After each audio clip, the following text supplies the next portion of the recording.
فاذكروني أذكركم واشكروا لي ولا تكفرون يا أيها الذين آمنوا استعينوا بالصبر والصلاة إن الله مع الصابرين. Ikhwatal Islam, saudara kaum muslimin, kaum muslimat, ikhwani, akhwati, rahimani wa rahimakumullah. Kita mengetahui dan kita menyadari akan hadis Nabi sallallahu alaihi wasallam, a'maru ummati ma baina sittina ila sab'in wa qalilun man yajudu dzalik. Sesungguhnya umur umatku hanya 60 atau 70 tahun saja, dan sedikit di antara mereka yang lebih daripada 70 tahun. Kalaupun sudah lebih daripada 70 tahun, maka tentunya kita sudah mulai sakit-sakitan, sulit beribadah, tidak lagi efektif kehidupannya, dan itu adalah umur umat Nabi sallallahu alaihi wasallam. Bahkan Nabi sallallahu alaihi wasallam sendiri meninggal umurnya 63 tahun. Ikhwatul Islam, saudara kaum muslimin, ketika Nabi sallallahu alaihi wasallam meninggal, maka itu merupakan di antara momen musibah yang luar biasa bagi umat manusia, terkhusus umat Rasulullah sallallahu alaihi wasallam. Nabi sallallahu alaihi wasallam dikala beliau hendak meninggal, ada sebuah ungkapan yang diucapkan oleh Nabi sallallahu alaihi wasallam. Nabi menyebutkan, la ilaha illallah, inna lil mauti sakarat. Tiada ilah yang berhak disembah kecuali Allah. Sesungguhnya setiap kematian ada yang namanya sakarat. Sakarat itu, ikhwatul Islam, mudah bagi orang yang beriman, sulit bagi mereka yang ingkar kepada Allah Subhanahu wa taala. Dan sakarat itu artinya adalah ketidaksadaran ketika seseorang akan dicabut nyawanya oleh Allah Subhanahu wa taala.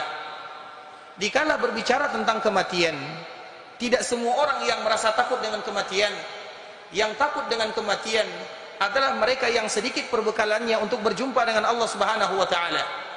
Makanya dikala para sahabat dihadapkan dengan kematian, salah satunya adalah sahabat Abu Hurairah, begitu juga dengan sahabat-sahabat yang lainnya, dengan mudah mereka mengatakan ahlan bil maut, selamat datang wahai kematian.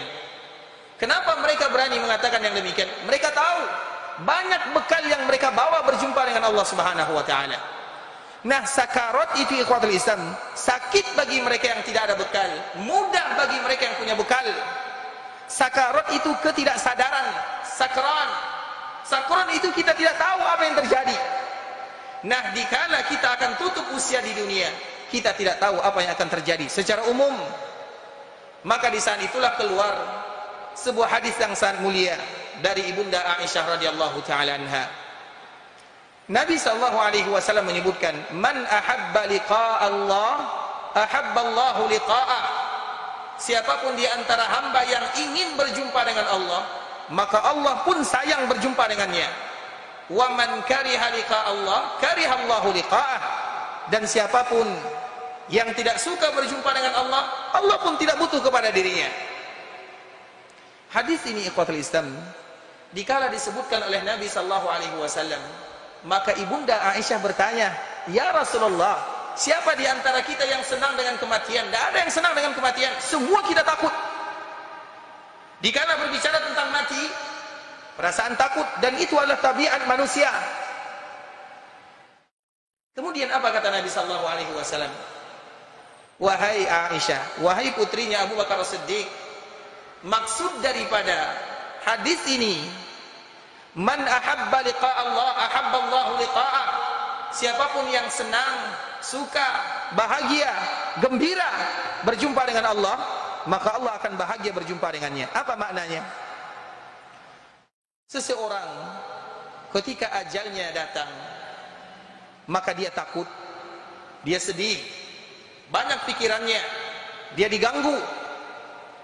Sehingga di antara salah satu sunnah kita kaum muslimin, ketika menjenguk orang yang sakit, jangan berlama-lama. Berikan kabar gembira kepadanya, 5 menit cukup.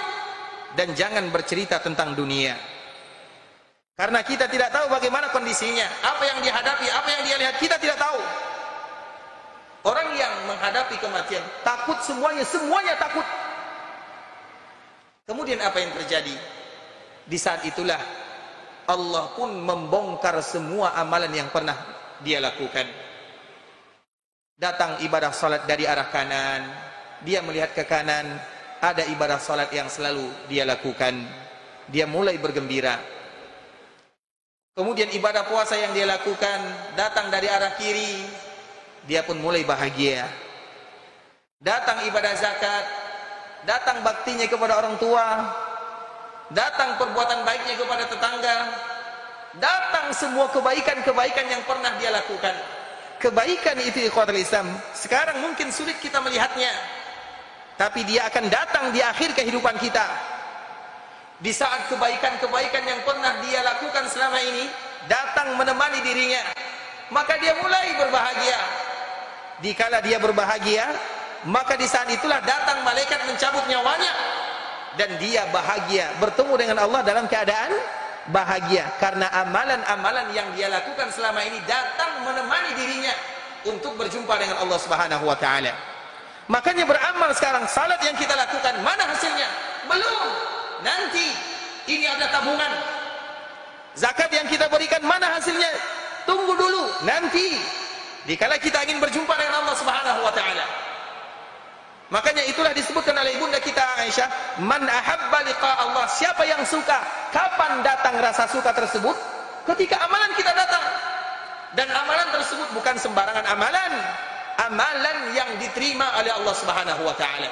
Sedangkan yang tidak diterima tidak akan datang. Maka dari situlah ada sebuah hadis yang sangat luar biasa dibawakan oleh Imam An-Nawawi rahimahullahu taala. Inna ahadakum la ya'malu bi'amali ahli al-jannah hatta ma yakunu bainahu wa bainahu illa dhira' fayasbiqu 'alaihi al-kitab fay'amalu bi'amali ahli an-nar fayadkhuluha.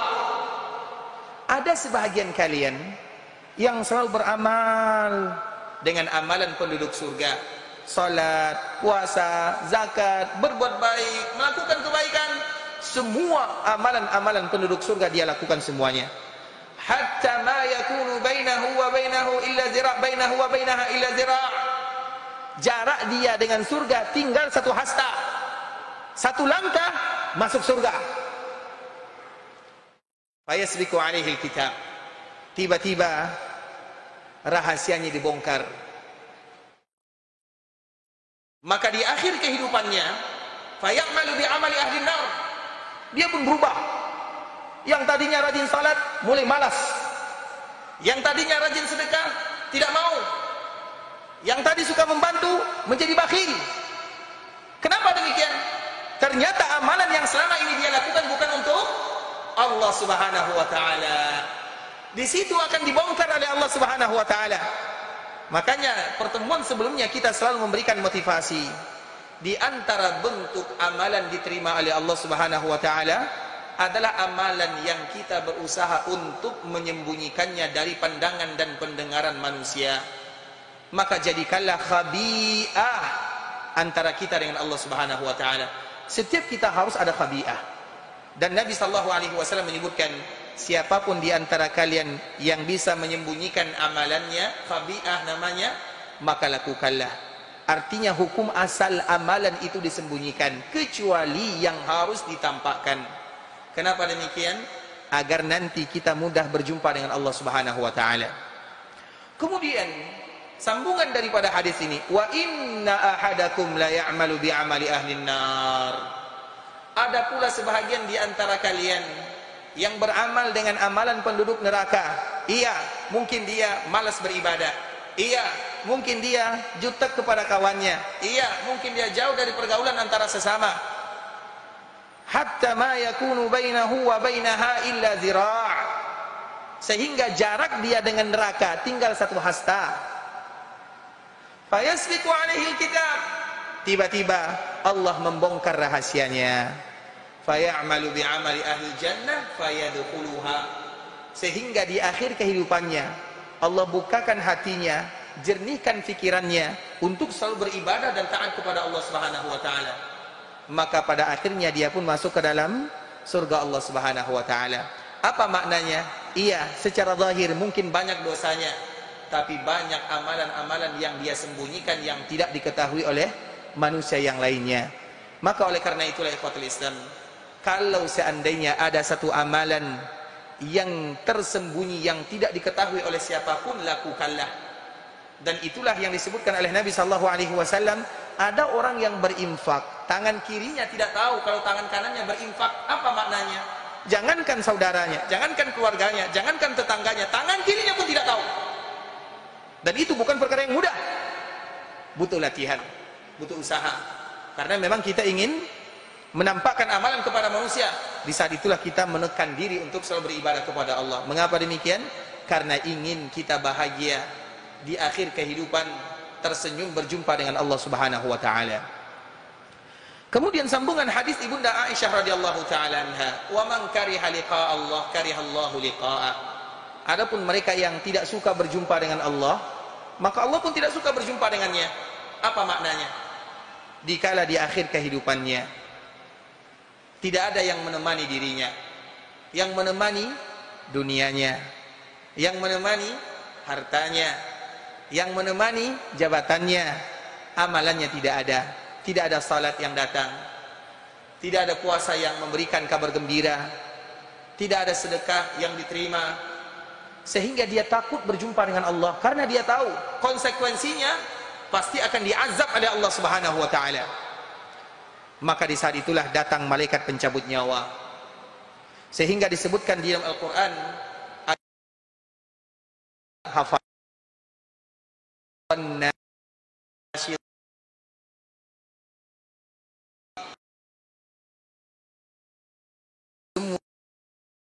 tentang mencabut nyawa. Wan nazi'ati gharqa. Malaikat yang mencabut nyawa ditarik.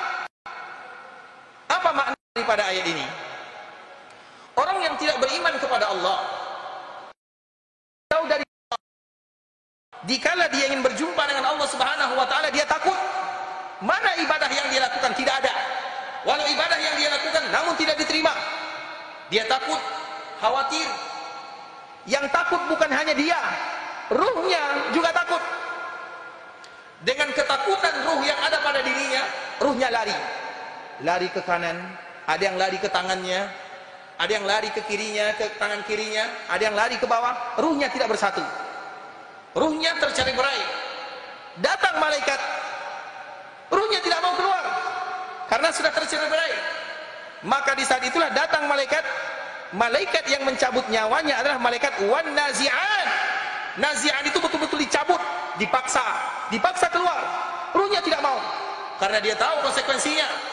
Dikala tidak mau, datanglah malaikat yang datang ini namanya wan nazi'at, malaikat yang kuat. Wan nazi'ati gharqa. Di saat itulah dicabut ruhnya, kesakitan yang terjadi pada jasadnya. Maka dia pun mengeluarkan suara yang tidak indah.